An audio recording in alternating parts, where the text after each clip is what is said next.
যে জামশেদ মজুমদার নামে এক হুজুর, ছোট অল্প বয়সে একটা ছেলে আসছে ওয়াজ করতে। ও বলে গেল দিনে 17 রাকাত নামাজ, ফজরের 2, জোহরের 4, আসরের 4, মাগরিবের 3, এশার 4, ফরজগুলো কিগুলো, ওই যে নিয়ত পড়েন দে ফরদুল্লাহি তাআলা, এই ফরজটা আর কি। হ্যাঁ, এই 17 রাকাত নামাজ যারা পড়ে না তাদেরকে আল্লাহ কি বলছে?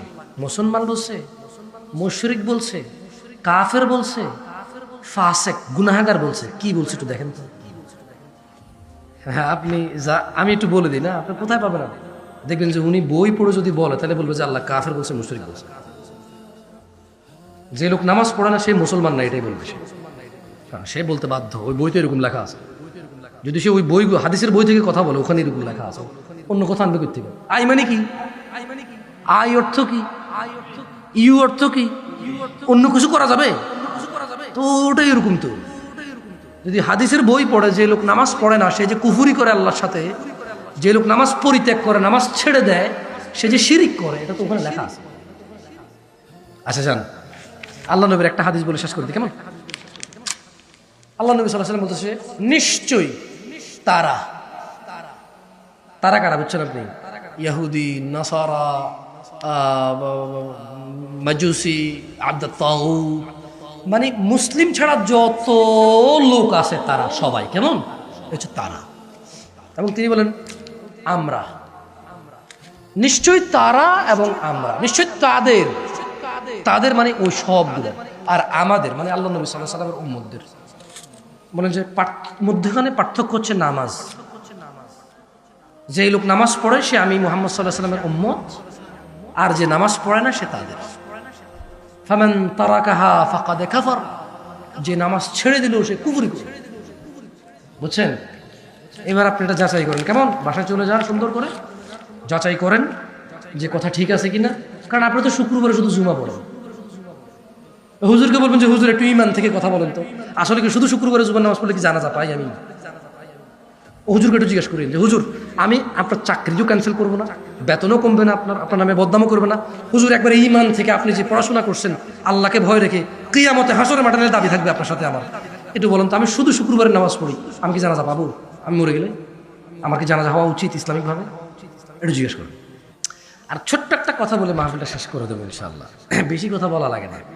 ওই যে একটা কথা ছিল, কথাটা কি? এক বেড়ায় কয় তোর বাপের বিয়ে ঢোল কয়টারে বাজছে? 60টা। কি কোস? তোর বাপের বিয়ে ঢোল কটা বাজছে?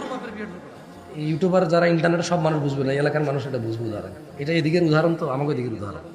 কয়েকটা কি কোস? মাত্র একটা। কবেটা ঢোলটাও তো বেটা বুঝেন না? আউযুবিল্লাহি মিনাশ শাইতানির রাজিম। বুঝেন না? অত বেশি করা লাগবে না। কারা কারা ব্যক্তিগতভাবে একজন করে হুজুর চেনেন? মানে কোনো না কোনো হুজুরকে চেনেন ব্যক্তিগতভাবে? হাত তোলেন। মসজিদের ইমাম হোক, মুয়াজ্জিন হোক, চেনেন তো না? মাশাআল্লাহ, সবাই হুজুর চেনেন। খুব ভালো, খুব ভালো, খুবই ভালো, খুবই দারুণ। তাহলে জামশেদ মজুমদার আসছে কই থেকে? চট্টগ্রাম থেকে, ঢাকা থেকে, নাঙ্গলকোট থেকে, বিভিন্ন জায়গা। আপনাকে তো ভাই বাতি জানা না, ভাই বেড়াদান না। আচ্ছা বাদ দেন, এই একটা কথা কয়ে চলে যাবে। এই এলাকা উজনি পীর সাহেবের এলাকা। এই এলাকা ওই যে এদিকে কি আছে, হ্যাঁ, সাজলিয়া দরবার শরীফের এলাকা। এই এলাকায় জামশেদ মজুমদার আসে তো এদের বিরুদ্ধে বইলেই যাবে, কারণ এটা কি তার এলাকা নাকি? কথা আছে কোদাল বুকের দিকে টানা, আমি তো এই এলাকার কোদাল না, যেদিকে টানা এটা হইতেই পারে, এটা দুর্নীতি আমার দ্বারা হইতেই পারে, আল্লাহ মাফ করুক আমাকে। বাদ দেন, আমি বাদ। প্রত্যেক ব্যক্তিকে চ্যালেঞ্জ দিলাম। না না, হেরে গেলে কোনো পেনাল্টি নাই। আপনি যদি হেরে যান এই চ্যালেঞ্জে কোনো পেনাল্টি নাই। আর আমি যদি জিতে যাই আমার কোনো বড়ত্ব নাই। কেমন? নেন, এটা চ্যালেঞ্জ নেন।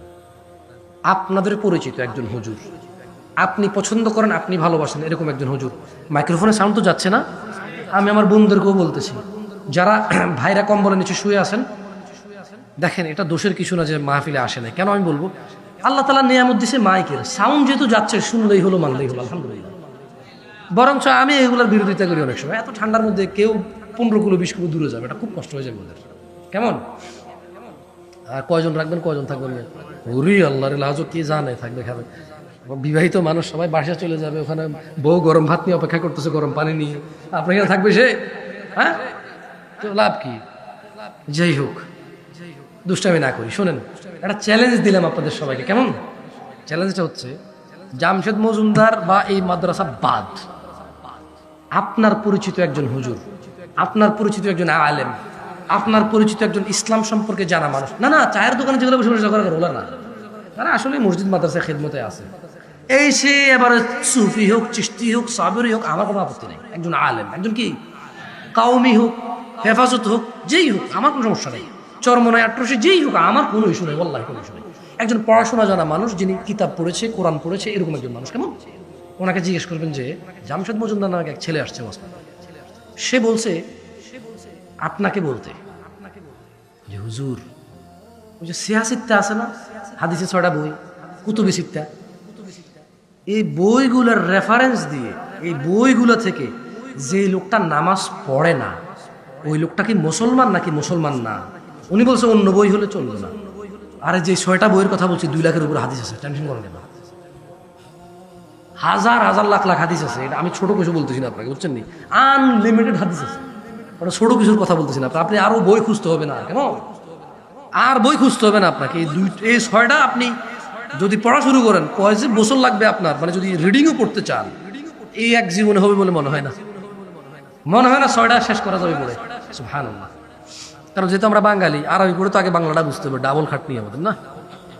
আমাদের ব্রেন তো 2টা রিড করবে, আরবি যারা বোঝে তারা আরবি পড়লেও বুঝবে যে বাংলাটা বুঝতেছে, আর যিনি অনুবাদ পড়বে উনি তো আরবি না পড়লে, অনুবাদ পড়লে আরো বেশি লেট হবে, কারণ ছোট ছোট আরবির বড় বড় অনুবাদ বের হবে, কেমন ভাষাগত পার্থক্যের কারণে।